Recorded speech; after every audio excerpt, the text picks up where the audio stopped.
આપનું સ્વાગત છે। ભિલોડાના શામળપુર ખાતે જિલ્લા મહિલા અને બાળ અધિકારીની કચેરી દ્વારા બેટી બચાવો બેટી પઢાઓ અંતર્ગત એનિમિયા અને માલ ન્યુટ્રિશન અંતર્ગત જાગૃતિ સેમિનાર કરવામાં આવ્યો।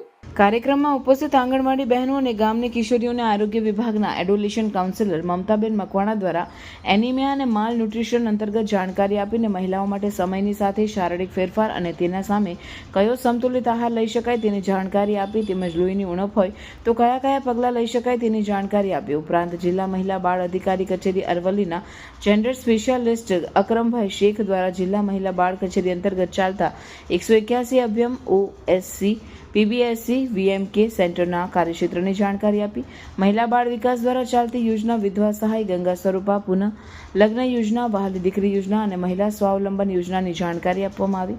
અંતમાં આઈસીડીએસ વિભાગના સીડીપીઓ ગાર્ગીબેન પટેલ દ્વારા ઉપસ્થિત મહેમાનોનો આભાર વ્યક્ત કરી આઈસીડીએસની આંગણવાડી બહેનોના માધ્યમ જરૂરિયાતમંદ મહિલાઓને કઈ રીતે મદદરૂપ બની શકાય તેની જાણકારી આપી। કાર્યક્રમમાં ઉપસ્થિત ન્યૂબોર્ન બેબીને મહિલા બાળ કચેરી દ્વારા બેટી બચાવો બેટી પઢાઓ અંતર્ગત દીકરી વધામણા કીટ વિતરણ કરી વહાલી દીકરીનું ફોર્મ ભરાવવા ડોક્યુમેન્ટની સમજૂતી આપી। આ કાર્યક્રમમાં નાપડા ગામની ડ્રોપ આઉટ 3 દીકરીઓને સીડીપીઓ અને જેન્ડર સ્પેશિયાલિસ્ટ દ્વારા શિક્ષણનું મહત્વ સમજાવી પુનઃ પ્રવેશ કરવા કાર્યવાહી કરવામાં આવી।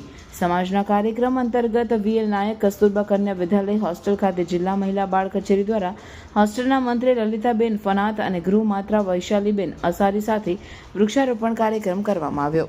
રિપોર્ટર જગદીશભાઈ પંડ્યા, મેઘરજ। આવા ન્યૂઝ જોવા માટે સાબર આવાઝ યુટ્યુબ ચેનલને સબસ્ક્રાઇબ કરો અને લાઇક કરો, જેથી હવે પછીના દરેક સમાચાર સબસ્ક્રાઇબ કરેલા હશે તેઓને નવા સમાચારની માહિતી મળી જશે।